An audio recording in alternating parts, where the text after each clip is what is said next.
Hello, hello mga welcome na naman sa panibagong araw. Isang full-time mom! Hoy!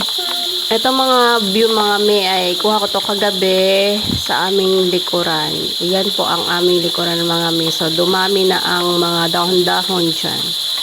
So, for today's video ay ganito ko simulan yung aking araw bilang isang full-time mom. So, ngayon ay wala pa rin pasok mga me, pero medyo wala ng ulan and may bahadgang gumisilip na si Haring Araw. Kahit ganun walang pasok mga me ay ganito pa rin, maaga pa rin ang ating gising para simulan yung ating umaga at gampanan yung ating tungkulin bilang isang full-time mom. So ganito ko siya gawin mga me. Heto nga't maaga tayo nagising para magkuskus-kuskus dahil ilang buwan na tong hindi tanggalan ng alikabok mga me. At blurred na talaga yung ating salamin dito, no? Ating jealousy na bintana natin. And kailangan na talaga nating linisan.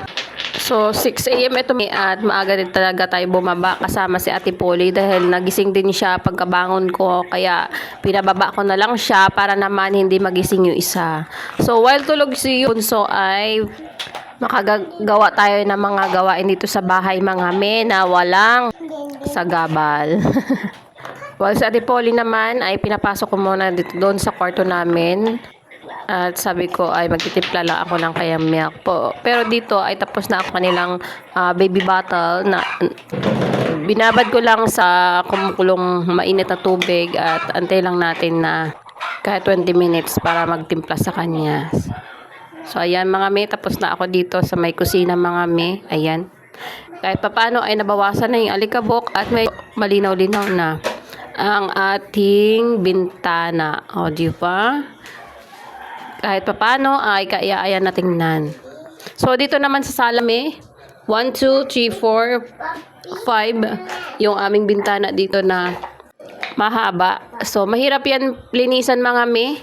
And then, yung mga glue na dumikit doon sa amin mga me ay mahirap na siya tanggalin. Kasi dapat nung nag-glue ay tinanggal na dapat yan. So, sa kabila kasing side ay si Daddy ang lo. Kaya naman, ang kalat-kalat. Alam nyo naman yan. So, ayun. Sabi ko nga ay dapat talagang anuhin na. Pinunasan na sana. Agad nientay na matuyo. So, after natin sa bintana mga may ay itong mga artificial plants ko naman.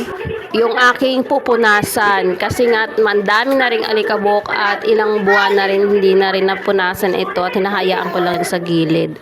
Ayan, everyday mga ay kada bangon ko iniisip ko talaga yung aking pwedeng gawin sa buong araw para naman may katuturan yung ating buong araw, hindi lang tayo humilata. Ganun!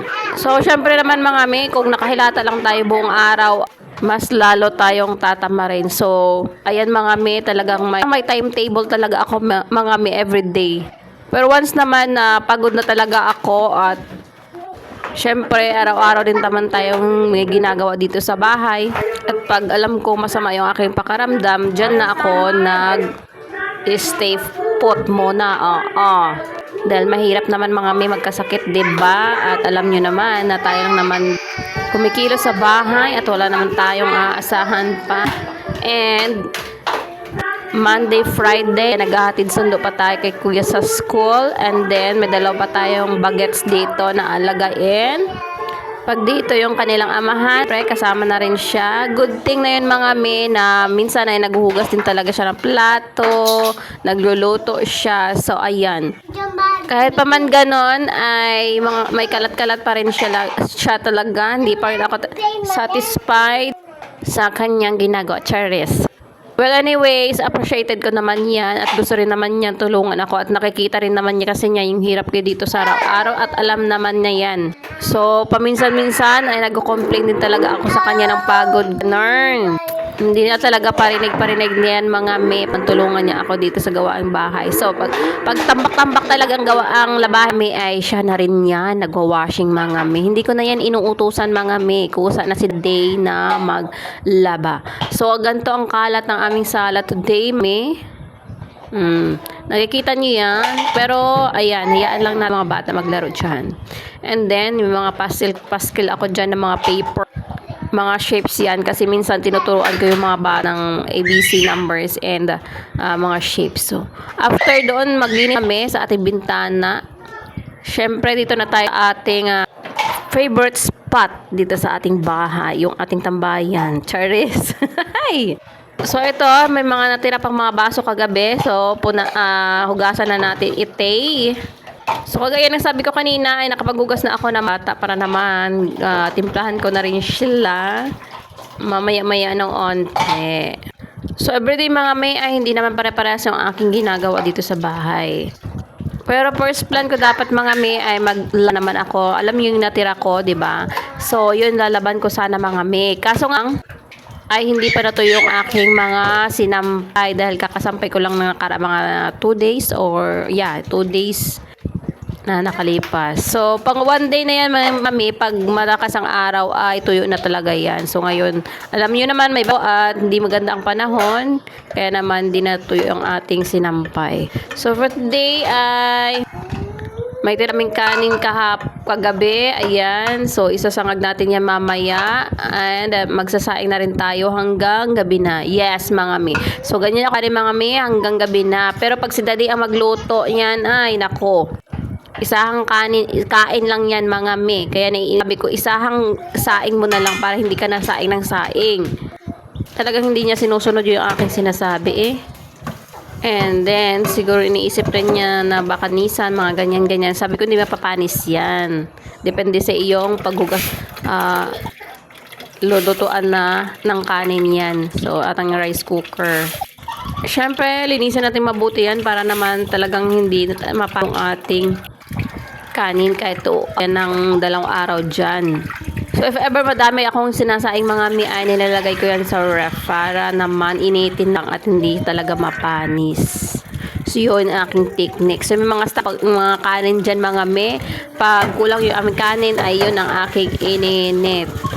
So, may nabasa ko mga mi, ganda daw yun. Huwag lang umabot ng ilang buwan o pwede pa nga ibang buwan. Mga weeks mga mi, dahil nga nawawala daw ang kanyang carbs. Ganon.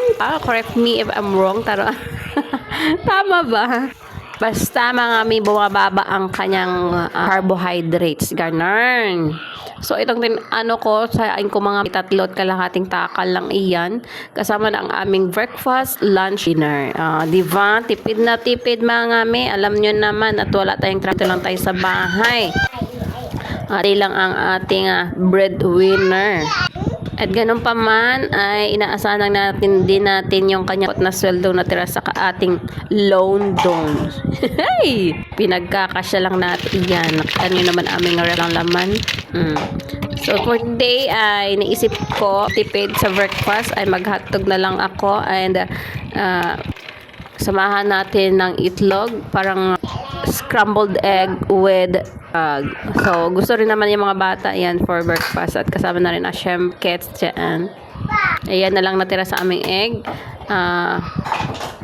Kinukonsumo namin mga mesa isang linggo o hindi nga inaabot ng 1 linggo, isang tray talaga namin. Ganyan kami favorite na mga bata itlog. Itlog is life. Kahit wala nang ibang ulam mga mi, basta puno yung aming tray ng lagay ng itlog para sa mga kiddos. Yan, asinan lang na. Si Kuya pabalik-balik dahil daw ang tagal ko kasi nga daw malilate na siya. Hindi ko nasabi kasi kanya kagabi ay nag-text yung kanyang teacher nga wala na naman pa. At 'di ba pagka umaga wala namang nang ulan, ambon-ambon lang and then sumiharing araw ngayon. So parang isang buong araw no. Na marami kasi nagko-complain mga mi dito amin na bakit daw yung dito sa Aklan ay hindi sinama doon sa walang pasok. Yun. So nag-declare yung governor na wala na raw pasok pa rin. Kahapon, although kami wala pa rin pasok. Kasi kahapon naman talaga ay medyo maulan at makulimlim. So mga may ay maaraw na siya talagang aming ring araw ay nagsilip-silip na. So as of today, while nagvo-voice over ako ay maaraw na talaga sa labas. So, makakatayo ng sinampay neto na makapaglaba tayo bukas. So, today mga me ay Thursday. Mga me. Pag ano kasi yan, pag nagbablog ako sa morning mga me at may time ako ay ina-upload ka rin na agad niya mga tanghali. Pero pag at aking signal at hindi nagngarag-ngarag yung aking cellphone na ito, yun naman sirain na tong cellphone ko at mumurahin lang ito. Hayo, nakakapag-upload ako agad. Kuminsan na ng 2 araw yung aking video dyan. Sinasabi ko naman ng nakato. Diba? So, dito mga me, balik na tayo sa ating kasi nga, nagugutom na ito. Although, natimplahan ko na sila pala kanina mga me. Bago ko tinapos yung aking dito, mga gawain at ito bago magluto. So, pero milk na sila mga me, ay kakain pa rin yan sila ng rice. Siyempre, alam niyo naman tayo, rice is life. So, yan, ganyan yung aking mga kiddos. So, ito na nga, sinangag ko na yung aming tirangka naman. Hindi siya masayang. And then, ito na yung namin kay kuya ay yung bago. So, dito lutuin muna natin yung hotdog bago natin ilagay yung itlog. So, ganito lang kasimple yung aming agahan for today mga me. And then, yung aking tirang talong and then yung piraso na okra. So, ayun yung aming kainin. So, yung gulay naman kumakain yung mga bata ng gulay. Ito yung sa kanila. Tipid-tipid muna tayo mga me at wala pang sahuran. Ganyan ko pinagkakashare doon ni the day mga me. Kasi nga, 'di ba, malaking nailon nung nagpagawa ng bahay and then ilang taon pa 'yon mga me po. So, ilang taon din na tiis-tiis mga me. So, ganyan may extra ako mga me nag-affiliate ako tok mga me kay paano may kaunti-unti mga me. Hindi na naman libo yung kinikita mga 100, 200 mga ganyan. Okay na 'yon mga me. Mayroon akong income. So, ayan na mga me, aming pagkain for today. Ayan. Pinakita talaga, 'di ba? Syempre. And then, isunod natin ang ating talong na isang piraso lang 'yan, basta upat na hiwa 'yan, and then ang 2 okra. Kahit ilang taon na ako nag-upload mga me at nagba-vlog ay at paputol-putol ay go pa rin tayo para naman kahit paano ay bakalan ay swertehin tayo dito, 'di ba? Ayan.